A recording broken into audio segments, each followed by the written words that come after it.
પ્રતિક્રમણથી કદાચ નવા પાપ નહીં થાય, પણ જે લીટી પડી ગઈ અને ભીતના ચૂના ઉપર કઈ દાગ થયો એ ધોઈ નાખો એટલે દાગ તો રહેવાનો, ઉપર વ્હાઈટ વોશ થાય એટલું જ.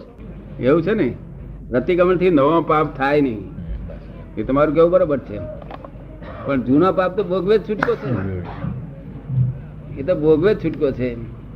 હવે તેમાં છે તે મેં પાછો રસ્તો કયો છે કે આ 3 મંત્રો બોલશું ભેગા, 3 મંત્રો, તો એ હલકો થશે. શું છે? એને ભોગવવાનું ફળ હલકું આપશે. કેવું આપે? આપણે માથે 1.5 મણનું વજન હોય,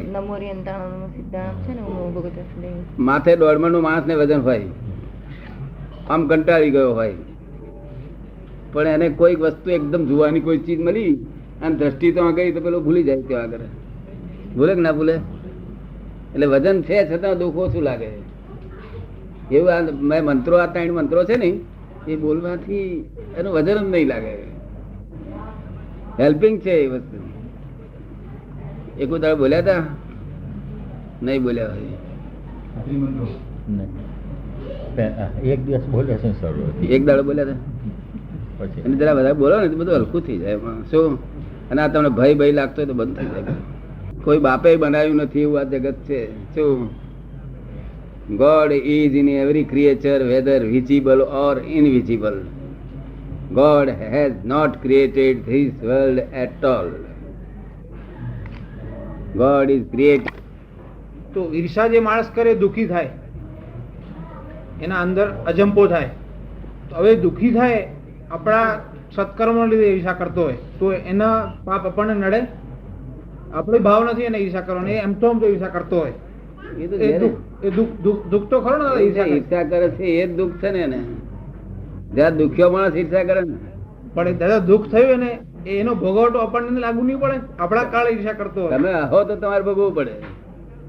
એના દુઃખ ઉપર તમે હો કારણ રૂપ બનો તો તમારે ભોગવવું પડે. આપણે હાસ્ય ને તો આપણે ભોગવવું ના. તમારા મનમાં એવું હોય છે ક્યારે પણ આનું દુઃખ બંધ થઈ જાય એવો ભાવ રહેવો જોઈએ. શું કહ્યું? તો રિવેન્જફુલ થાય. હા, તમે હસો કે હા જો ઈર્ષા કરે ને દુઃખી થઈ જાય આમ છે ને, હો એની પર ટીકા કરો કે હાસ્ય કરો, એ ચાલે નહીં. આમાં તો પોઝિટિવ નેગેટિવ નો ખેલ છે. શું? કઈક નેગેટિવ કરી કાઢવું છે ને. અતિક્રમણ થયું એટલે પ્રતિક્રમણ જોઈએ, અને ક્રમણ થી વ્યવહાર ચાલે છે. અત્યારે આપણે બધા બેઠા છે, અમે કોઈ જાતનું કશું પ્રતિક્રમણ કરવાની જરૂર નથી. આ બધો ક્રમણ વ્યવહાર છે. ખાઓ પીઓ બેહો ઉઠો. શું? કેરીનો રસ ખાતા હોય તેનો વાંધો નથી, રસ ખાઓ, રોટલી ખાઓ, ઘી લો. પણ આપણે રસ રેડતી વખતે બેનનો હાથ જરાક આગો પાછો થયો, થોડોક બહાર પડ્યો તો આપણે કઈ અક્કલ વગરની એ થઈ ગયું આવી બન્યું. તમને અધિકાર નથી. તમે એમ કહો કે અક્કલ વગરની. બાઈ તો શું કરે પછી? બોલાય નહીં, કારણ કે બાઈ તો ડબેલા હોય. નહીં તો બાઈ બહુ ચગેલું હોય ને તે એમ કે આ અક્કલ ના કોથળા પાછા તીકડે આપડે શું રે કોથળા તને એવું કશું કહેવાય નહીં. અતિક્રમણ ના કરાય, કારણ ભૂલચૂક તો દરેક ને થવાની. ભૂલચૂક ના થાય નહીં. કડી ખારી ના થઈ જાય? ખારી થઈ તે દાડે મુઆ કરે. એટલે રોજ હારી થાય છે. એક દાડો પાંચરો મર, એક દાડો પાંચરું મરવું જોઈએ ના મરવું જોઈએ? મરી જવાનું નહીં, પાંચરો મરવાનું. શાંત રાખવાનું. તમને કેમ લાગે? મારી વાત ગમી? તમને ગમી? આ તો ગોગ દાડો ખાઈ થઈ ગયા તેમાં આબરૂ લઈ નાખે પેલી. પછી પેલા શું કરે તે જાણો તમે? એ કઈ સાંભળી રહે છે ને તે તમારા તાપને લઈને નથી સાંભળતો. એ જાણે કે અત્યારે જોરમાં છે, જરા ગાતર ઢીલો થશે એટલે આપીશું તો ભાઈ મૂકી રાખે. ભાઈ કાળજે લખી રાખે. ક્યાં લખી રાખે? અને પછી પાછું હાલે તો આપડે કઈ આ શું હાલવા પડ્યું? મારે કાળજે લખેલું હતું તે હાલું કે.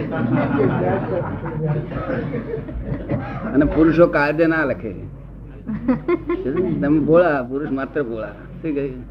અને સ્ત્રી જાતિ કાળજે લખી રાખે માટે બોલશો નહીં તો આગળ આબરૂ ફેર લાગ્યું. ઘણી વસ્તુ રાખવાની હોય ને એટલે બધું ઓછું કરી નાખે. મારી વાત તમને સમજાય? આ તો સામાન્ય ભાવે કહું છું. દરેક સ્ત્રીઓ એવી હોય છે એવું નહીં, સામાન્ય ભાવે. શું તમે રોપ કરો એટલે કાળજે લખ્યા કે રહે જ નહીં ને. અમારે એક ભાઈબંધ હતો, તેને હું રોજ કહેતો હતો એટલે શાનો રોપ મારે છે કઈ આમથી સેજ ભૂલ થાય તો એકાદ તમાકુ શેના તપાસ માર માર કરે અક્કલ મૂર્ખ છું હાથ આલી આમ હાથ આપીને તે લાયા તારો નીચે અને અમારો ઉપર પણ બે હાથ જ છે ને શું અને પ્રોમિસ કર્યું કેવાય શું કેવાય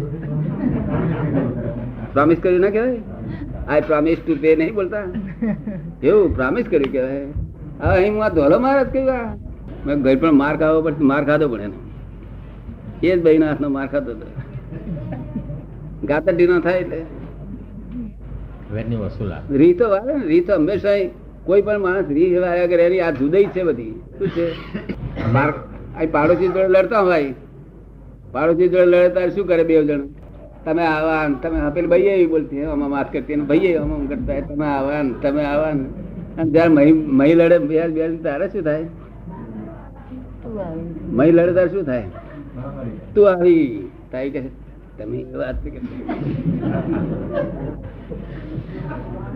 હું તું થઈ ગયું તો શું રહ્યું તો આગળ એમાં આવરું જ ના રે ને એટલે અમે તો ઘેર પૂતું થવા દેવાતા નથી શું થયું એ અમે બોલી જવાય કેવું હવે પ્રકૃતિ નચાવે છે પ્રકૃતિ નાચે છે ને આવતો ભાન ઉભું થઈ જાય છે તેના દુખાયા છે કુદરતના વિરુદ્ધ થઈ ગયા કુદરતના વિરુદ્ધ થયા તેના દુઃખ જવું છે ચાલો બધાડો તમારી જોડે કોઈ વાત કરી બધાડે ક્યારે વાત કરી વાતો ના કરે હે ઘણી વાર કોઈ સાથે વાત કરવાની જરૂર નથી ઠીક છે બે વ્યક્તિ એમને મૌનમાં બેઠા ને તો બી એકબીજાને ખૂબ સમજી શકે છે જયારે ઘણા આખો દિવસ વાતો કરે ને તો એકબીજા નથી સમજી શકતા આ એક એવો ભાવ છે ખરું કે છે શું કે છે એમ કે છે નહીં મંદિરમાં નથી આ લોકો મંદિરમાં દર્શન કરવા જાય તો રોકડા નથી એ ક્યાં હોય છે તે તો બધે જ છે